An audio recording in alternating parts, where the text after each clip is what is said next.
ठीक है नीरज मिश्रा, जवाब दीजिए। लट्ठम लट्ठा आपकी पार्टी में है, वहां सब कुछ नॉर्मल है बीजेपी में?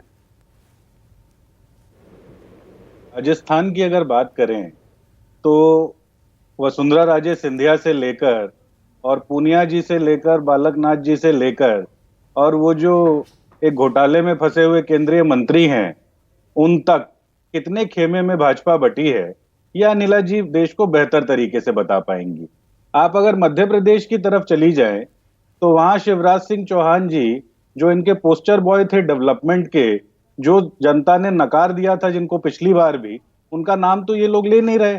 लेकिन ये भी नहीं बता पा रहे कि वो नरोत्तम मिश्रा होंगे या कैलाश विजयवर्गीय होंगे या और कोई इनका नेता होगा मध्य प्रदेश के अंदर। छत्तीसगढ़ में इनकी स्थिति बिल्कुल शांत इसलिए दिखती है क्योंकि वहां चेहरा ही नहीं है। क्योंकि जो पहले इनके मुख्यमंत्री थे वो तो लोगों की थाली में से अनाज चुरा कर खा जाया करते थे, तो इसलिए वहां के प्रदेश की जनता ने उनको नकार दिया।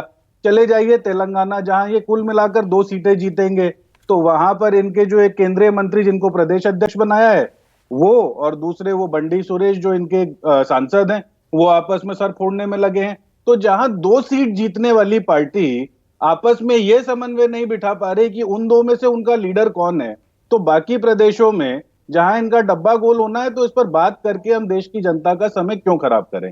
पूजा जी, सीधी सीधी बात तो ये है, देश की जनता पिछले 10 साल से इनसे ये जानना चाह रही है कि आपने हमारे लिए क्या किया।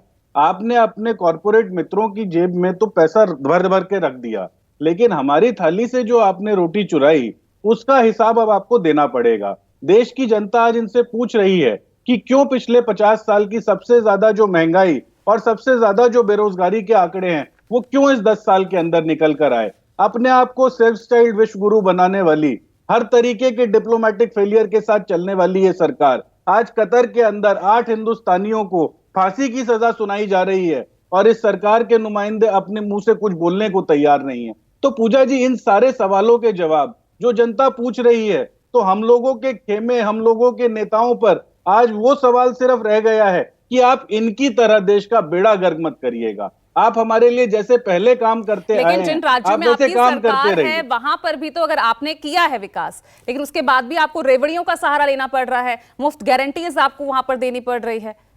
पूजा जी, मैं हर बार कहता हूं कि संविधान की जो प्रस्तावना है उसमें न्याय की बात की गई है। तो जब आर्थिक और सामाजिक न्याय के लिए हम लोग कोई स्कीम लेकर आते हैं, पंक्ति में खड़े आखिरी आदमी के लिए जब हमारी सरकारें स्कीम लाती हैं तो उससे उस प्रदेश का उत्थान होता है। आप देखिए राजस्थान के अंदर हम लोगों ने अगर चिरंजीवी स्कीम, जो पूरी दुनिया में इकलौती स्कीम है, एक परिवार को अगर 25 लाख रुपए का बीमा मिलता है तो उसके अंदर उस परिवार के ऊपर से अपने जो हेल्थ के जो उसके खर्चे थे, जो महीना का 500, 1000, 2000, 5000 हो सकता था, उसकी उसके ऊपर से चिंता हट गई। अब वो उस पैसे को कहीं और इस्तेमाल करके अपने परिवार के लिए एक अच्छे जीवन की कामना कर सकता है। तो इसीलिए इन सारी स्कीम्स के ऊपर जिसने लोगों के जीवन में सहूलियत लाई है, सवाल उठाना बेईमानी होगी पूजा जी। लेकिन यहां पर जब हम कांग्रेस की बात कर रहे हैं ना, तो नीरज एक सवाल यहां इंडिया गठबंधन को लेकर भी खड़ा हो जाता है। क्या अब इन चुनावों में आपको अपनों से ही खतरा हो पड़ा है क्या? समाजवादी पार्टी, आम आदमी पार्टी, अब तो जेडीयू ने भी उम्मीदवार उतार दिए हैं। पूजा जी देखिए, ये जो इंडिया गठबंधन जो बना है, ये इस देश के अंदर जो सबसे भ्रष्टतम सरकार है उसकी नीतियों के खिलाफ बना है। लेकिन फिर मैं संविधान की तरफ आपको ले जाऊंगा।